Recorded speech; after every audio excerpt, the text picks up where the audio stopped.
அதுக்கு அடுத்த டாபிக் ஆரியர் வருகை, ஆரியனைசேஷன் ஆஃப் தமிழகம், ஆரியர்களுடைய வருகை பத்தி நம்ம பார்க்கிறோம்.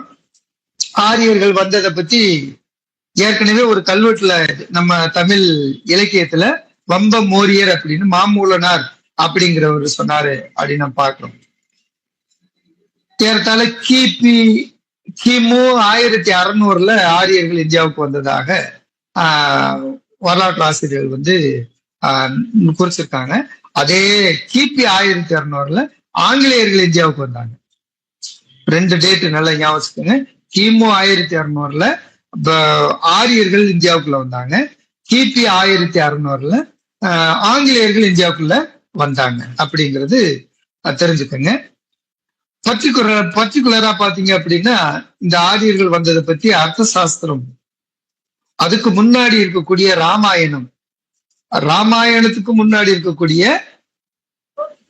ராமாயணத்துக்கு பின்னாடி வரக்கூடிய மகாபாரதம், இன்னும் நம்ம ஏரியாவில பாத்தீங்கன்னா பஞ்சபாண்டவர் மலைன்னு நிறைய மலையை சொல்லுவாங்க. எங்க வந்து இந்த கேவ் இருக்குதோ, குடை, அதாவது இந்த இயற்கை குகை இருக்குதோ, அங்கெல்லாம் வந்து அந்த குகைக்கு பேரு பஞ்சபாண்டவர் குகைன்னு சொல்லுவாங்க.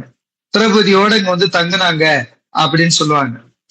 அப்ப ஏன் அப்படி சொல்றாங்க அப்படின்னா, பஞ்சபாண்டவர்கள் வந்தாங்களோ வரலையோ தெரியல, ஆனால் இந்த ஆரியர்கள் வந்ததற்கான அடையாளம் அது. அதே மாதிரி ராமன் பாத்தீங்க அப்படின்னா அயோத்தியில இருந்து ஸ்ரீலங்கா வரைக்கும் வருவார். அது ஒரு ஒரு ஒரு ஒரு இலக்கியம், ஒரு மிகப்பெரிய இலக்கியமா இருந்தாலும், இதிகாசமாக இருந்தாலும், அத ராமர் அப்படிங்கக்கூடிய கடவுளை வந்து நம்ம ஒதுக்கி வச்சுட்டு அவரை ஒரு மனுஷனாக பார்த்தோம் அப்படின்னா, ஒரு ரேசியல் ரீதியா பார்த்தோம் அப்படின்னா, அவர் ஒரு ஆரியர். ஒரு ஆரியர் எப்படி திராவிடன் மீது படையெடுத்து வந்தாருன்றத ஒரு இலக்கியம் மூலமா சொல்றாங்க. இது ஒரு மிகப்பெரிய ஆதாரம்.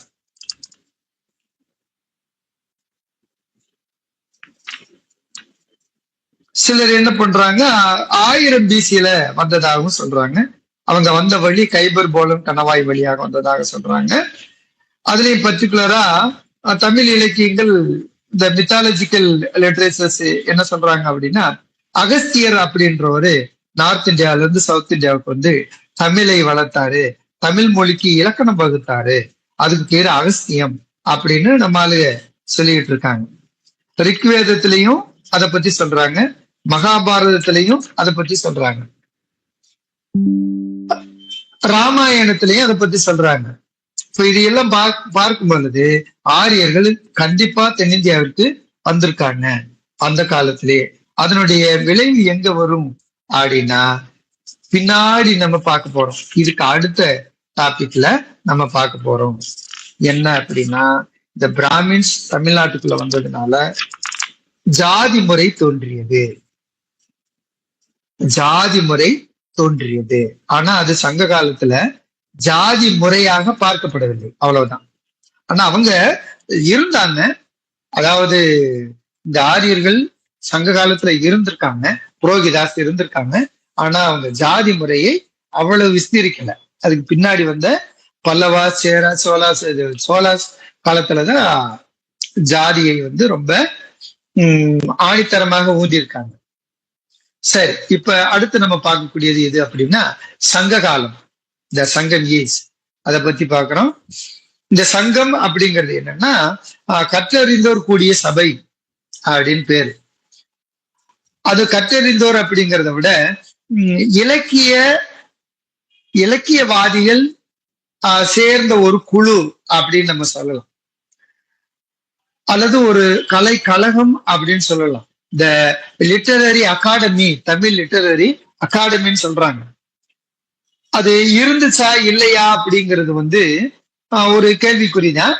ஆனால் இலக்கியங்கள்ல சொல்றாங்க, சங்க இலக்கியங்கள்ல பர்டிகுலரா அகப்பொருள் உரை அப்படிங்கிற இறையனார் அகப்பொருள் உரை அப்படிங்கிற சங்க இலக்கியத்துல இந்த சங்கம் இருந்ததாக சொல்றாங்க. ஆனா பிற்காலத்துல வந்து தேவாரம்பாடி அப்பருடைய பாடல்ல தான் முதல் சங்கம், 2வது சங்கம், 3வது சங்கம் இருந்தது. முதல் சங்கத்துல கடவுளே வந்து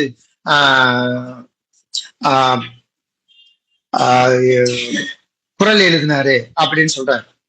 அது பிற்காலத்துலதான் 3 சங்கம் இருந்ததாக சொல்றாங்க. ஆனா முற்காலத்துல அதுக்கான ஆதாரங்கள் இல்லை. ஆனால் 1950க்கு பின்னாடி இந்த கடல் தொல்லியல் அகழ்வாய்வு அப்படின்னு செய்ய ஆரம்பிக்கும் பொழுதுதான் இந்த கடலுக்குள்ள ஆய்வு பண்றாங்க. அப்படி ஆய்வு பண்ணும் பொழுதுதான் இந்த மதுரை, தென்மதுரை, கபாடபுரம், வடமதுரை, அதுக்கடுத்து புகார், காவிரி பூம்பட்டினம், இது எல்லாம் கடலுக்கு உள்ள போய் அகழ்வாராய்ச்சி செய்யும் பொழுது அதுக்கு பேரு கடல் அகழ்வாராய்ச்சின்னு பேரு. அந்த அகழ்வாராய்ச்சியில இதெல்லாம் உண்மை அப்படின்னு சொல்லி இப்ப மாடர்ன் ஹிஸ்டாரியன்ஸ் என்ன பண்ணிருக்கோம் அப்படின்னா, சங்ககாலம் அப்படின்னு ஒண்ணு இருந்துச்சு, ஆனால் அதுல எக்ஸாஜரேஷன் நிறைய இருக்கு, அதாவது கற்பனை நிறைய இருக்கு. ஆனா சங்ககாலம் 3 சங்கம் இருந்ததற்கான ஆதாரங்கள் நமக்கு நிறைய கிடைச்சிருக்கு அப்படின்னு பாக்குறோம். அதுல முதலாக இந்த 3 சங்கங்கள் இருந்ததாக சொல்லக்கூடிய தமிழ் இலக்கியம் எது அப்படின்னா இறையனார் அகப்பொருள் உரை அப்படிங்கிறதுல இத பத்தி சொல்றாங்க. இதை ஏற்படுத்தியவங்க பாண்டியர்கள் சொல்றாங்க. அதுல முதல் சங்கம், இடைச்சங்கம், கடை சங்கம், ஃபர்ஸ்ட் சங்கம், மிடில் சங்கம் அண்ட் லாஸ்ட் சங்கம் அப்படின்னு சொல்றாங்க. இதுல சவுத் ஆஃப் கன்னியாகுமரியில 2 சங்கமும், நார்த் ஆஃப் கன்னியாகுமரியில ஒரு சங்கமும் இருந்ததாக சொல்றாங்க. இந்த சங்கத்தினுடைய தலைவர்களாக இருந்தவங்க யார் யாரு அப்படின்னா சிவா, லார்டு சிவா, லார்டு சுப்பிரமணிய, அதற்கடுத்து செயின்ட் அகஸ்தியா, இவங்கெல்லாம் இருந்திருக்காங்க அப்படின்னு சொல்றாங்க. அதாவது முதல் சங்கத்துக்கு சிவனும், 2வது தமிழ் சங்கத்துக்கு சுப்பிரமணியாவும், 3வது தமிழ் சங்கத்துக்கு அகஸ்தியரும் மூனஞ்சியூர் அப்படிங்கிறவரும் இருந்திருக்காங்க. பர்டிகுலரா முடத்தாம கன்னியார் இவங்க தலைவர்களாக இருந்திருக்காங்க அப்படின்னு சொல்றாங்க. இதுல ஏறத்தாழ 4449 ஸ்காலர்ஸ், இலக்கியவாதிகள் உறுப்பினர்களாக இருந்திருக்காங்க. இந்த முதல் சங்கத்துல எழுதப்பட்ட நூல்கள் எதுன்னா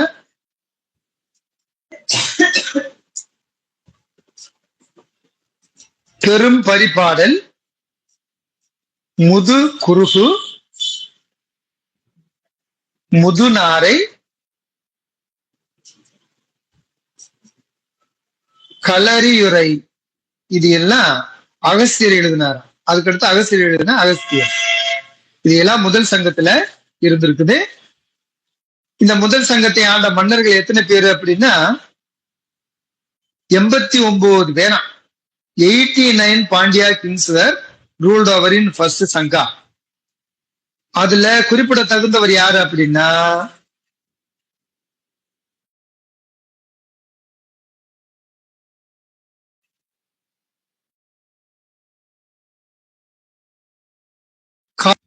கடைசி மன்னன் கடுங்கோன் இருந்திருக்காங்க. அதுக்கடுத்து 2வது தமிழ் சங்கம். 2வது தமிழ் சங்கத்துக்கு தலைநகர் மதுரை, இது கபாடபுரம்.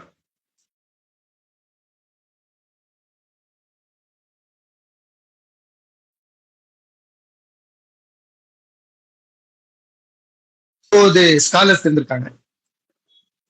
அதுல இருந்தவங்க தான் அகஸ்தியரு, தொல்காப்பியரு,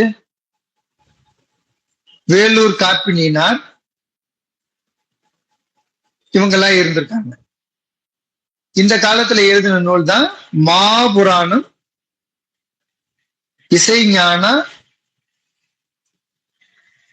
இசை நுணுக்கம், பெரும் கலித்தொகை, குருகு வெண்டலை, வியாழமாலை அகவை, வியாழமாலை அகவை, அகஸ்தியம், தொல்காப்பியம், இது எல்லாம் 2வது தமிழ் சங்கத்துல எழுதப்பட்ட இலக்கியங்கள்.